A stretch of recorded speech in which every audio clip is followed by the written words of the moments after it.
it's Andrea here and welcome back to my YouTube channel. And for today's video ay gumawa ako ng back to school look na college edition. So, ang video na ito is in collaboration with Tolentino. So, if you wanna know kung ano yung mga products na ginamit ko to achieve this look, please keep on watching.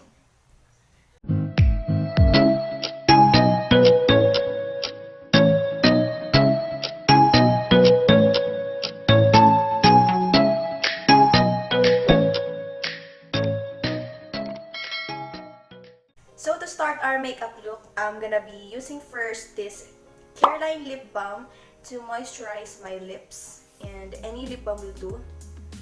Para lang ma-hydrate and ma-moisturize yung lips mo and para hindi chapped yung lips mo kapag nag-apply ka ng lipstick. And then I'm gonna go ahead with the moisturizer, and today I'm gonna be using this Tinted moisturizer from a Quick FX. So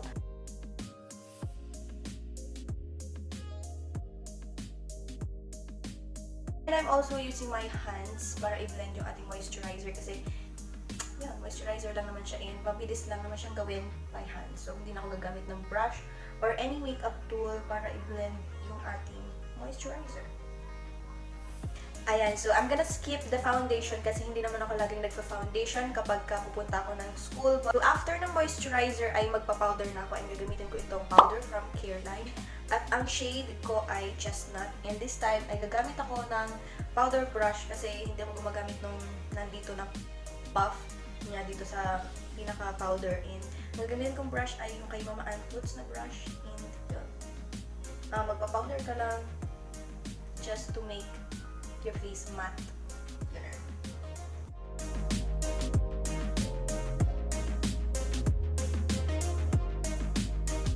Ayan, so tapos na tayong mag-powder and kung makikita nyo medyo maputi ang aking mukha sa camera, but in person naman ay hindi. Dahil lang yan siguro sa light and then sa camera. And nag-skip nga pala ako ng concealer kasi hindi ko na naman kailangan itago ang aking mga acne and acne marks kasi I am proud to have that and embrace my flaws already. And para sa akin naman ay okay lang na wala akong concealer. And kung ikaw naman ay gusto mag-concealer, then go ahead. And marirecommend ko yung concealer ng Careline kasi may tea tree siya. And maganda siya sa mga may pimples or may acne. So, sunod naman natin gagawin ay magkikilay tayo. And of course, ang gagamitin kong pangkilay ay itong Careline Best Brow Liner. Yes, another Careline product. And ang gusto ko dito sa product na ito ay meron siyang spoolie and meron din siyang eyebrow product. But itong product lang nila is parang medyo matigas and hindi agad siya kumukulay. I mean, isang swipe mo, yan, hindi agad siya nakikita kulay. So, yun. I don't know why, pero ganyan naman yung kulay niya.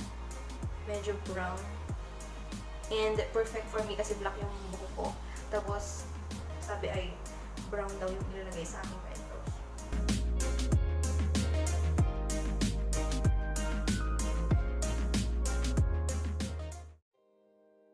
So, okay na ako sa gantong kilay na hindi masyadong plakado kasi hindi ako expert magkilay. So, pagpasensyahan nyo na ako.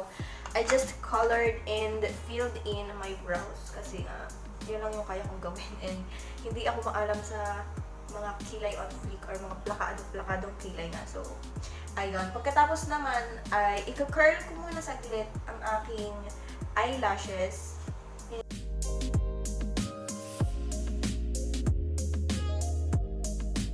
So, pagkatapos ng konting pagka-curl ay tayo naman ay mag-proceed sa ating eyeshadow. So, ang gagamitin kong eyeshadow palette ngayon is from Careline, which is the Play to Slay palette. And kaka-release lang nila nito. And actually, hindi ko pa siya na-review kasi nga ang daming gawain sa school. So, abangan nyo na lang yung magiging review ko nito. But, magbibigyan ko kayo ng swatches sa mga shades na gagamitin ko for today. So, mga 2 or 3 lang naman ang gagamitin ko for today. At, ayun, ay itong shade na to. Let's see.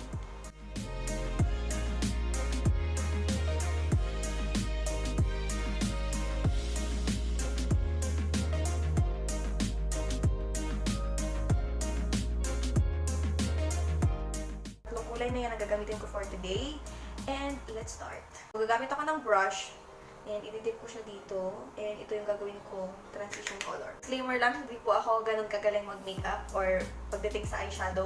Hindi po ako ganun kagaling. So, please bear with me. And pati sa mga pag-blend, hindi rin ako ganun magaling. So, yun, feel free to judge me, pero okay lang. Ayan. So, kita ko naman ang kulay dito. Ay, kita nyo siya. As much as possible, gawin ko lang siyang light kasi hindi ako sanay nung papasok sa school na may eyeshadow. So, ayun, light lang yung gagawin natin for today. And kung gusto niyo naman ng medyo extra, pwede naman gumamit kayo ng mga colorful na colors kung kaya niyo magsuot ng ganun sa school, pero ako ay hindi. So, simple lang talagang tutorial yung ating gagawin na yon. Tapos na po. Parang wala akong dinagay, chat lang. Ayan, kita nyo naman na nilagay ako. And kung sobrang simple lang talagang gusto mo, okay lang na ito na. And then, you're good to go. Pero lalagyan ko siya ng konting pa-shimmer. And kamay na lang yung gagamitin ko. And itong shade na to, aking gagamitin. And ilalagay ko siya dito sa may medyo pagitna part. Just to add a little shimmer lang. Hindi naman yung bonggang-bonggang shimmer. Carry lang. Yan, dyan lang sa part na yan. And then, pati sa kabila. Dito na ako sa camera magkasalmin. Ayan, at para naman dito sa baba, yung same color lang din ang ilalagay ko. Based sa aking mga nakikita, sa aking mga favorite na makeup vloggers like Ate Sasay G, Ate Michelle Gigi, ayan. And of course, si Ate Riza Contawi, ang aking favorite vlogger. So kayo, sino ang favorite vlogger nyo? Comment nyo lang sa baba. Malay nyo nanonood siya. Char! Okay, so next naman ay ituloy natin ang pagka-curl ng aking lashes. And mag-mascara na tayo after.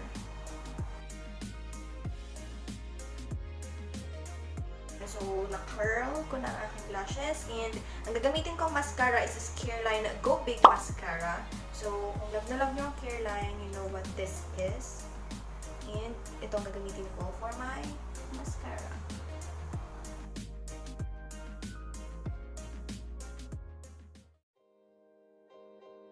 So, tapos na tayo sa ating eyelashes. Hindi lang ako maglalagay ng falsies kasi mahaba naman ang aking pilik.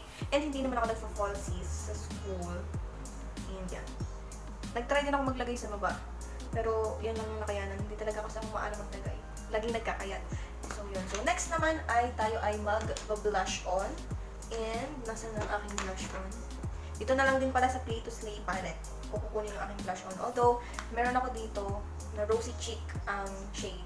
But then, ang gusto kong shade is Starlight Shine. But, sold out siya currently dito sa Batangas. And, ang gagamitin ko ulit ay brush ni Mama Ann. Ganito na lang brush ang ilalagay ko. And, ang gagamitin kong shade ay ito. Isa. Ooh.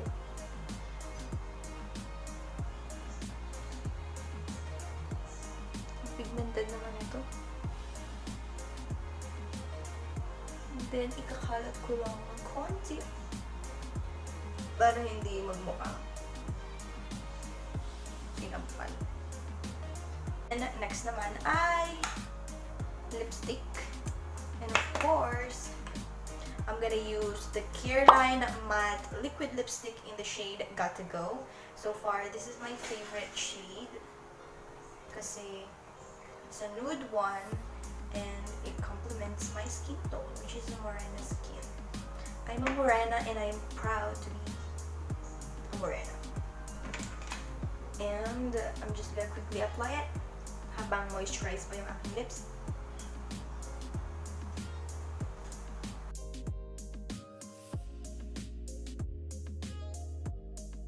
For the last step ay mag-highlight tayo.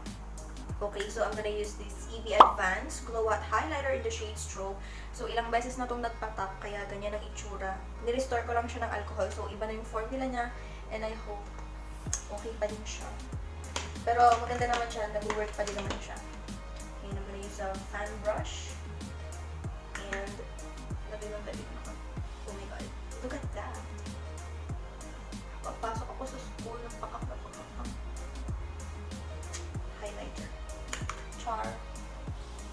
Tama ba? Dito ba nilalagay yun? Oh my god.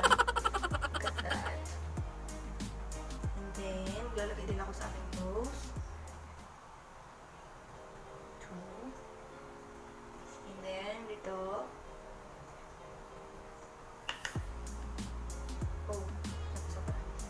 then, dito.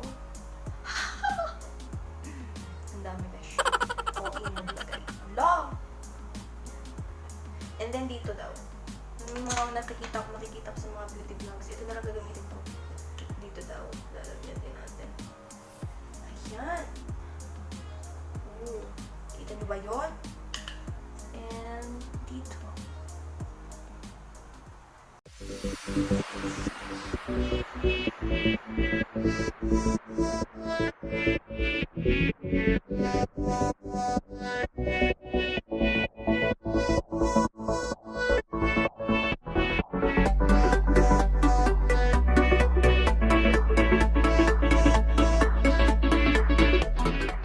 Ayan, so this is the final look and sana ay nagustuhan nyo ang simple lang na look na ito.